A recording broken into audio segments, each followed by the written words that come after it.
The moment someone starts treating your property like it belongs to everyone, they have already forgotten who earned it. The last pickup truck rolled away just as the morning sun climbed above the maple trees lining my street. Its tires hummed softly across the asphalt before disappearing around the corner with an old recliner, 3 dented filing cabinets, and a pile of faded holiday decorations strapped neatly into the truck bed. I stood quietly inside my open garage, one hand resting on my father's oak workbench, breathing in something I had almost forgotten. Fresh sawdust, cedar, machine oil.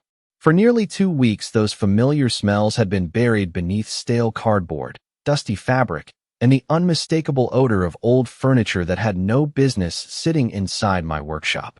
Now the air belonged to me again. Sunlight stretched across the clean concrete floor without crashing into towers of forgotten boxes. Every clamp hung exactly where I had left it years earlier. Every chisel rested in its wooden rack. My table saw reflected thin bands of golden light, like it had finally been allowed to wake up after a long sleep. I picked up my old shop towel and slowly brushed a layer of fine oak dust from the workbench just as a silver sport utility vehicle turned sharply into my driveway. The tires stopped so abruptly that small pieces of gravel scattered across the concrete. Before the engine finished idling, Linda Mercer climbed out wearing the same spotless white tennis outfit she seemed to wear whenever she wanted everyone to remember she was the president of the Homeowners Association. Her confident walk lasted exactly 5 seconds. Then she reached the garage entrance and froze. Her eyes moved from the empty floor to the clean walls, then toward the open shelves where stacks of cardboard boxes had been piled almost to the ceiling only hours earlier. She blinked once, then again. Her mouth opened slightly before any words came out. "Where did everything go?" she asked, her voice caught somewhere between disbelief and panic. I looked around the workshop as though I were seeing it for the first time myself. The old radio sat beside the workbench exactly where my father had always kept it. My measuring squares rested beside neatly stacked walnut boards waiting for the next cabinet order. Even the broom leaned peacefully against the wall instead of disappearing beneath someone else's clutter. "You mean your storage?" I asked quietly. Her expression hardened immediately. She stepped farther inside the garage and slowly turned in a full circle, searching every corner for furniture, plastic bins, folding tables, broken shelves, and the countless boxes that had filled nearly every square foot of my workspace. There was nothing left except the shop I had spent years building with my own hands. She looked back at me as though expecting an explanation that would somehow reverse reality. Instead, I simply folded my shop towel, laid it neatly beside the workbench, and smiled. 12 days earlier, this same garage had looked completely different. It had been so crowded with belongings that I could barely reach the tools that paid my mortgage. I had not planned on teaching anyone a lesson. I had only wanted my workshop back. What Linda never understood was that patience can be a far more powerful tool than anger, especially when every single decision is carefully documented before the final move is ever made. My name is Mason Carter, and for most of my life that garage had been more than a place to park a truck or store tools. It was where my father taught me that patience could shape wood just as surely as any blade. Long before expensive machines filled the room, he built beautiful cabinets with little more than steady hands, sharp chisels, and an old oak workbench that still stood exactly where he bolted it to the concrete floor more than 30 years earlier. Even now, the corners of that bench carried tiny scratches from projects we built together when I was barely tall enough to see over the surface. Every morning began the same way. I unlocked the side door before sunrise, switched on the overhead lights, opened the garage door to let the cool Tennessee air drift inside, and listened as the neighborhood slowly came alive. Birds settled into the maple trees lining the street. Sprinklers clicked across freshly cut lawns. Somewhere down the block, a newspaper landed against another front porch. Then came my favorite sound of all, the quiet hum of the table saw warming up for another day of work.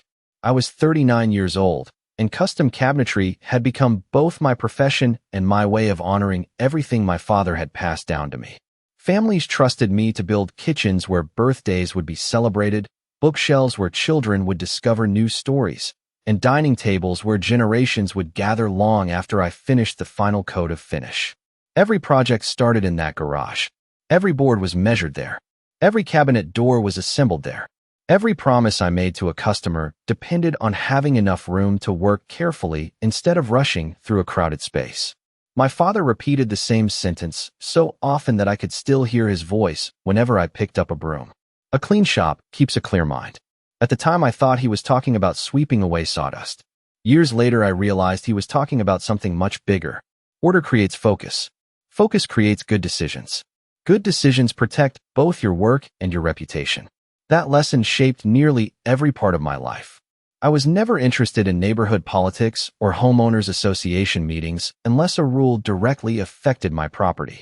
I paid my dues on time, kept my lawn trimmed, maintained my house, and treated every neighbor with respect. Most weekends, someone walking their dog would stop to admire a newly finished cabinet sitting near the garage door waiting for delivery. Children riding bicycles slowed down to watch sawdust drift through the sunlight whenever I rolled open the workshop doors. It was a quiet neighborhood where people usually smiled, waved, and continued with their day. When Willow Ridge Estates elected a new homeowners association president, I barely paid attention. I assumed it would simply mean another newsletter, another annual meeting, and another reminder about mailbox colors or holiday decorations. I never imagined that someone with a title printed beside her name would eventually look at my private workshop and see empty space waiting to become something she believed the entire neighborhood could use without ever asking the one person who had spent years earning every square foot of it. The first time Linda Mercer walked up my driveway, she carried nothing more than a leather portfolio and a confident smile. She introduced herself as the newly elected Homeowners Association president, complimented the neighborhood, admired the size of my garage from a respectful distance, and thanked me for taking such good care of my property. It sounded like an ordinary conversation, the kind neighbors have every day. Before leaving, she casually mentioned that the community clubhouse was being reorganized and that finding temporary storage had become more difficult than expected. I politely wished her luck and returned to sanding the walnut cabinet doors resting on my workbench. I assumed that was the end of the conversation. 3 days later, I finished installing a custom entertainment center for a family across town and returned home shortly before sunset. As soon as I lifted the garage door, something felt wrong.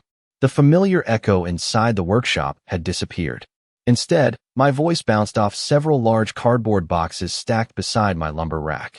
Bright labels reading community supplies had been taped across the front of each one. Inside were faded event banners, folding tablecloths, outdated meeting binders, and several cracked plastic storage containers. At first, I honestly believed someone had delivered them to the wrong address. I called the Homeowners Association office and left a polite message explaining that there must have been a mistake. Nobody returned the call. The next afternoon, 2 volunteers wearing association shirts parked a pickup truck in front of my house. Before I could reach the driveway, they had already carried another stack of boxes into the garage. I stopped them immediately and explained that they were on private property. Both men looked genuinely confused. One apologized and quietly admitted that they had simply followed instructions provided by the Homeowners Association president. They climbed back into the truck and drove away, but the new boxes remained exactly where they had placed them. That evening, I finally reached Linda by telephone. Her voice sounded calm and almost cheerful.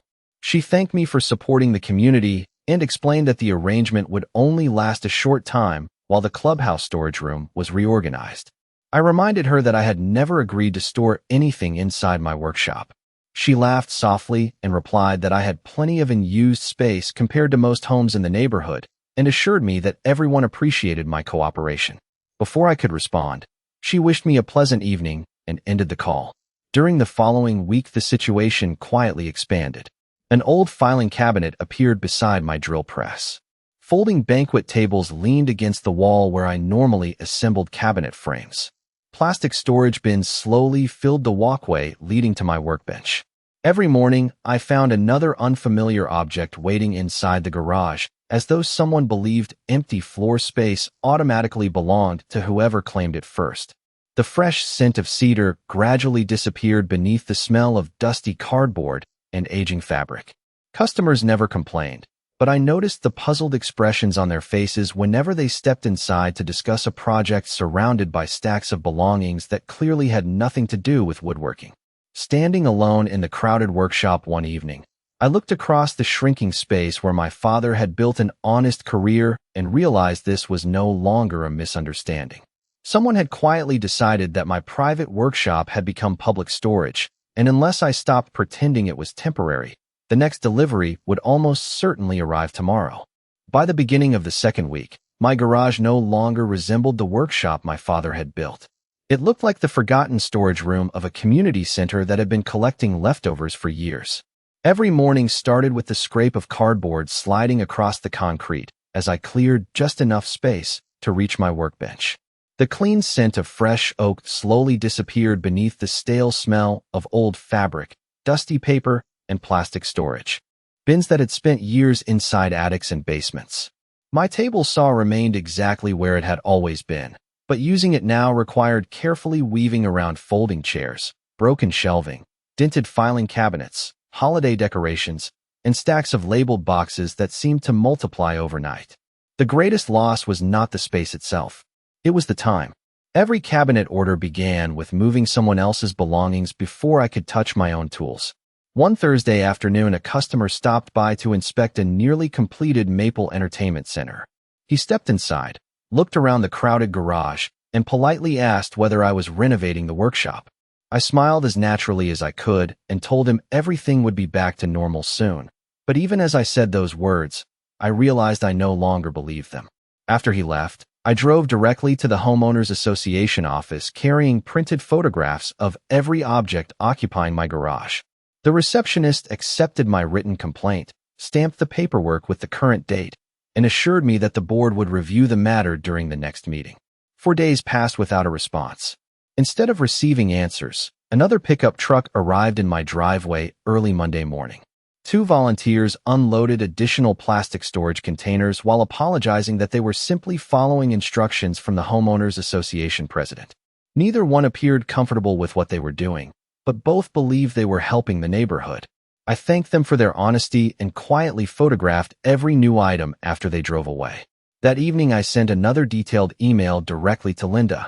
I attached updated photographs, repeated that I had never granted permission for any community property to remain inside my private workshop, and requested immediate removal of every stored item. Less than an hour later, her reply appeared in my inbox. She thanked me for supporting the neighborhood, described the arrangement as temporary, and explained that shared sacrifices sometimes benefited the entire community. I read the message twice before placing my phone beside the workbench. Somewhere along the way, my property had apparently become a community resource without anyone ever asking the only person who actually owned it. The following morning, I unlocked the garage and immediately noticed something hanging from one of the storage shelves. Someone had laminated a professionally printed sign reading HOA Temporary Storage Area and attached it with plastic zip ties as though the label itself somehow created permission where none had ever existed. I stood there for several quiet moments listening to the ticking wall clock my father had installed decades earlier. Then I carefully removed the sign without damaging it, slipped it into a large evidence folder beside every printed email, delivery photograph, and written complaint, and spent the rest of the afternoon installing additional security cameras covering every entrance, every corner, and every square foot of the workshop. If someone intended to keep treating my garage like public property, I intended to make certain that every single decision from that moment forward would be preserved by facts instead of memories. The next several days completely changed the way I looked at the situation. I stopped thinking like a frustrated homeowner and started thinking like a craftsman solving a difficult project. My father always believed every problem became smaller once it was measured carefully, and this one would be no different. Instead of arguing with Linda or chasing every new delivery, I focused on building a complete record of everything that happened. Every morning before turning on a single machine, I walked to the same 4 corners of the garage and photographed the entire workshop from identical angles. Every evening before locking the side door, I repeated the process. My security cameras quietly recorded every vehicle that entered the driveway, every volunteer carrying another box inside, and every moment someone treated my private property as though permission no longer mattered.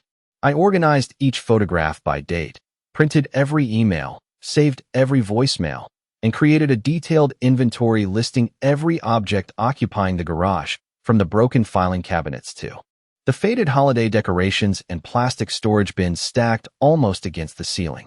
One afternoon, I met with an attorney who had purchased several custom cabinets from me over the years. After reviewing the binder, he complimented how thoroughly everything had been documented and reminded me that patience often carried more weight than emotion.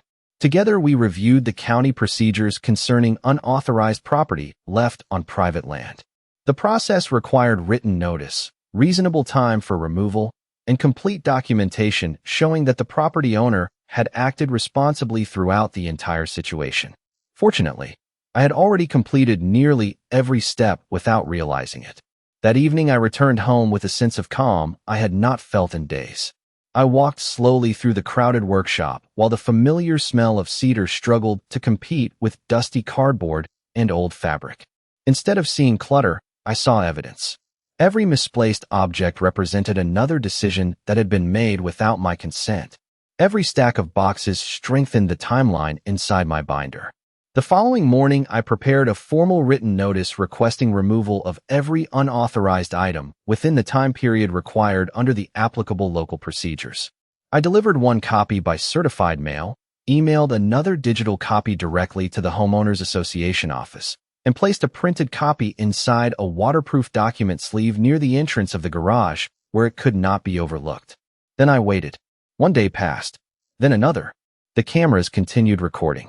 The boxes remained exactly where they were. No one contacted me to arrange pickup. No volunteer arrived to reclaim the furniture. Instead, another small stack of folding chairs quietly appeared beside the old refrigerator as though the written notice had never existed. I photographed those chairs as well, updated the inventory, and added another page to the growing binder. When the required notice period finally expired without a single meaningful response, I carried the binder back to my workbench, read every page one final time, and realized the solution had been sitting in front of me all along. I did not need an argument. I did not need revenge. I only needed to let people who genuinely wanted those neglected items give them a better purpose than collecting dust inside a workshop that had never belonged to anyone except the person who had spent years earning every inch of it. The morning after the notice period expired, I unlocked the garage before sunrise and stood quietly in the center of the workshop for several minutes without touching a single tool. The silence felt different. Instead of frustration, I felt certainty. Every photograph had been taken. Every email had been saved. Every certified letter had been delivered. Every day required under the local procedures had passed without anyone making a genuine effort to remove the property. I poured a cup of black coffee, opened my laptop on the old oak workbench, and carefully reread the wording I had prepared the night before. Every sentence was simple, factual, and transparent. I described a collection of unwanted household items available for free pickup, explained that the property had remained unclaimed after documented notice, and stated that anyone interested would be responsible for loading and transporting the items themselves during daylight hours while I remained present on the property. I included several photographs showing exactly what was available and made certain there was nothing misleading about the listing. After reading it one final time, I clicked publish. Less than 20 minutes later, my phone vibrated with the first message. A local youth sports organization asked whether the folding tables were still available for community events. A retired schoolteacher hoped to reuse several filing cabinets for a nonprofit learning center. A young couple remodeling their first home wanted the metal storage shelves for their basement. Every message was polite. Every person asked permission before arriving. By mid-morning, the first pickup truck slowly entered my driveway. The driver introduced himself, thanked me for the opportunity, and carefully carried away 2 folding tables without disturbing anything else. Shortly afterward, another family arrived for the storage shelves. An older gentleman smiled when he discovered the heavy workbench stools would fit perfectly inside his home workshop. Throughout the entire day, I remained beside the garage, greeting each visitor, confirming exactly which items they planned to remove, and quietly recording every departure with the security cameras already mounted above the doors. Nobody rushed. Nobody argued. People simply appreciated finding useful items that had been forgotten for years. With every vehicle that left, another section of the concrete floor reappeared beneath the afternoon sunlight. The stale smell of old cardboard slowly faded until the familiar scent of fresh cedar, and oak reclaimed the workshop. I found myself sweeping sawdust from corners that had been buried beneath clutter only hours earlier. My father's old radio became visible again. The table saw stood proudly in the center of the room with enough space around it to work safely for the first time in weeks. By late afternoon, only a handful of empty cardboard boxes remained against the far wall. I folded them neatly for recycling, placed the broom beside the workbench, and looked across a garage that finally resembled the place where I had built my career. The clean floor reflected the warm orange glow of the setting sun, and for the first time since this entire situation began, I could hear the familiar echo inside the workshop again. Just as I reached for the garage door remote, I heard the unmistakable sound of tires turning sharply into my driveway. I looked toward the street, recognized the silver sport utility vehicle immediately, and realized that Linda had arrived just in time to discover exactly what patience, preparation, and careful documentation could accomplish. Linda Mercer stepped out of her silver sport utility vehicle before the engine had completely stopped. The evening breeze carried the familiar scent of fresh cedar drifting from my workshop instead of the stale smell of cardboard that had filled the air for nearly 2 weeks. She walked toward the open garage with the same confidence she had displayed every time she visited my property, but that confidence faded one step at a time. The moment she reached the entrance, she stopped completely. The concrete floor was clean. My father's oak workbench stood exactly where it had always belonged. Every clamp, square, and hand plane hung neatly on the wall. The table saw sat in the center of the workshop surrounded by open space instead of piles of forgotten furniture. The only sounds inside the garage were the quiet hum of the overhead lights and the distant song of evening birds settling into the maple trees outside. Linda slowly turned in a full circle, searching every corner as though another stack of boxes might somehow appear if she looked long enough. Her expression shifted from confusion to disbelief. Finally, she looked directly at me. "Where is everything?" she asked. I folded the shop towel resting on the workbench and calmly answered. Everything that remained after the notice period was picked up by people who needed it. Her face tightened immediately. She insisted those items belonged to the homeowners association and demanded to know who had authorized their removal. Without raising my voice, I reached beneath the workbench and placed a thick 3-ring binder on the polished oak surface. I opened it to the first page. There were copies of every email requesting removal of the stored property. Behind those pages were certified mail receipts, dated photographs, inventory lists, and printed copies of every written notice I had delivered. Further inside the binder were screenshots of the public listing, messages from each visitor arranging a pickup, and time-stamped images from the security cameras documenting every arrival and departure. Linda turned the pages more slowly than I expected. Each document answered another question before she could ask it. When she reached the photographs showing additional boxes being delivered after my written requests had already been sent, she quietly closed the binder and rested both hands on the cover. At that exact moment, 2 neighbors walking their dogs paused near the driveway. One smiled and commented that the workshop looked beautiful again now that I finally had room to build furniture. Another thanked me because the folding tables had been donated to a local youth organization that desperately needed them. Neither neighbor knew they had become part of the conversation simply by telling the truth. Linda listened without interrupting. The evening sunlight reflected across the spotless concrete floor, illuminating every corner that had been hidden beneath clutter only a day earlier. I looked around the garage, breathing in the familiar mixture of cedar, oak, and machine oil that had always reminded me of my father. Then I quietly placed the binder back onto the shelf beside the old radio. There was nothing else that needed to be explained. Every important word had already been written, photographed, recorded, and preserved long before that conversation ever began. Linda looked across the workshop one final time, nodded almost imperceptibly, returned to her vehicle without another argument, and drove away while the steady hum of my table saw echoed once again through a garage that had finally become exactly what it was always meant to be.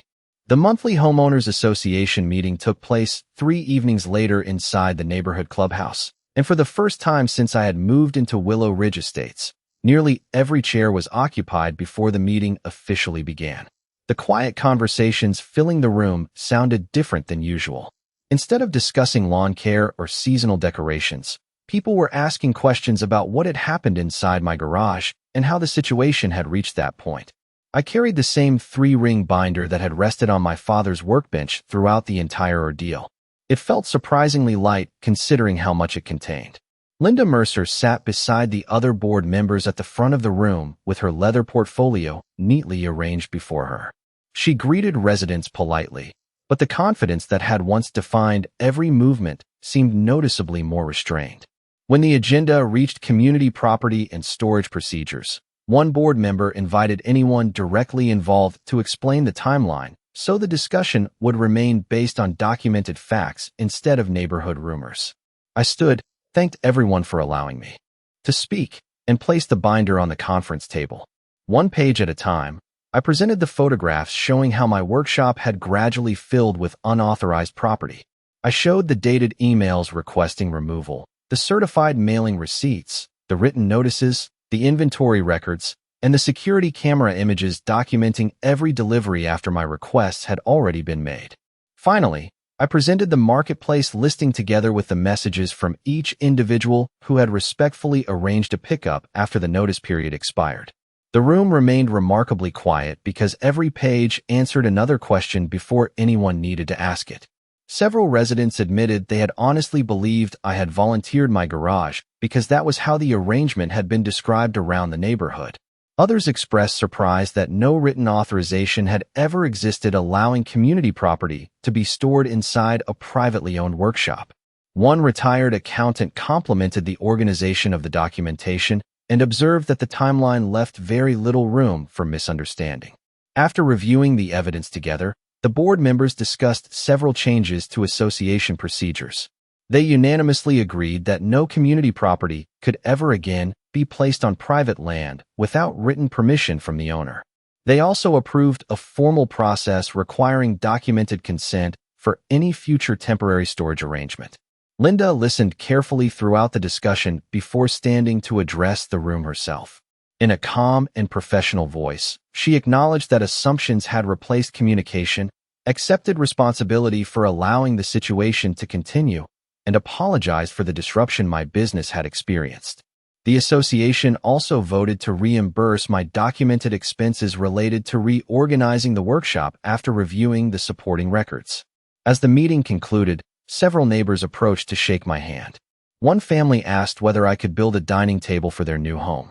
Another resident thanked me for remaining patient and allowing the process to follow facts instead of frustration.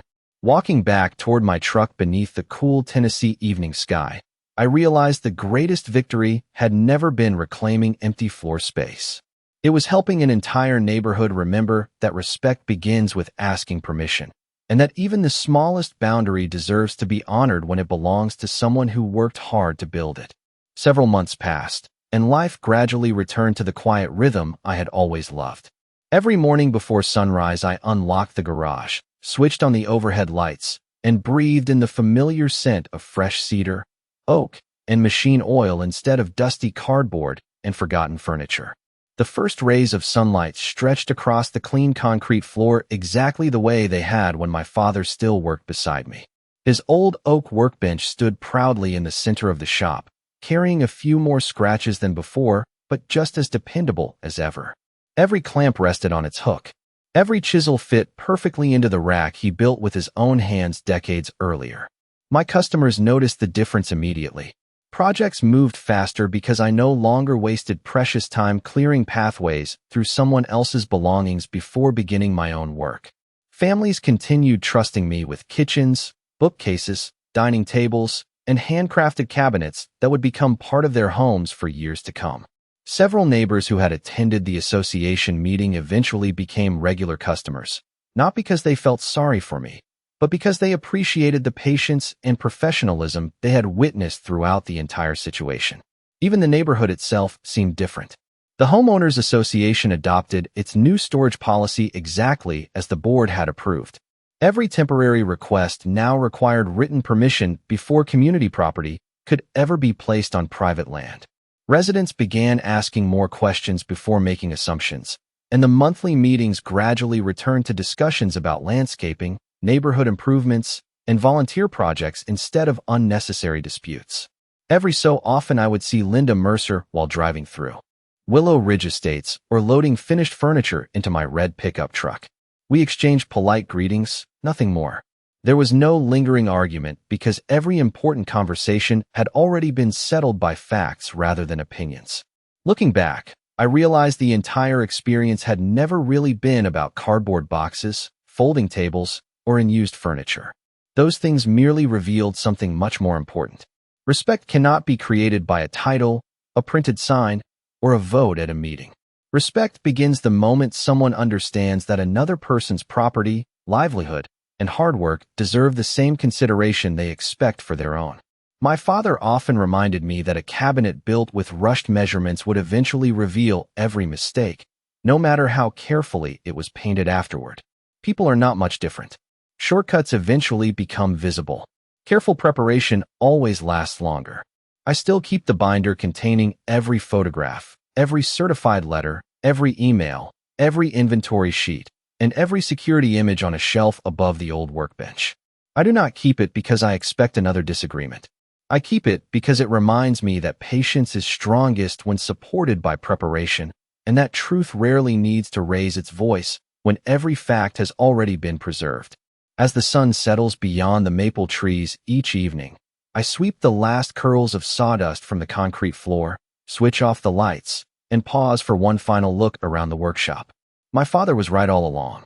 A clean shop truly does keep a clear mind. And perhaps the greatest lesson of all is this.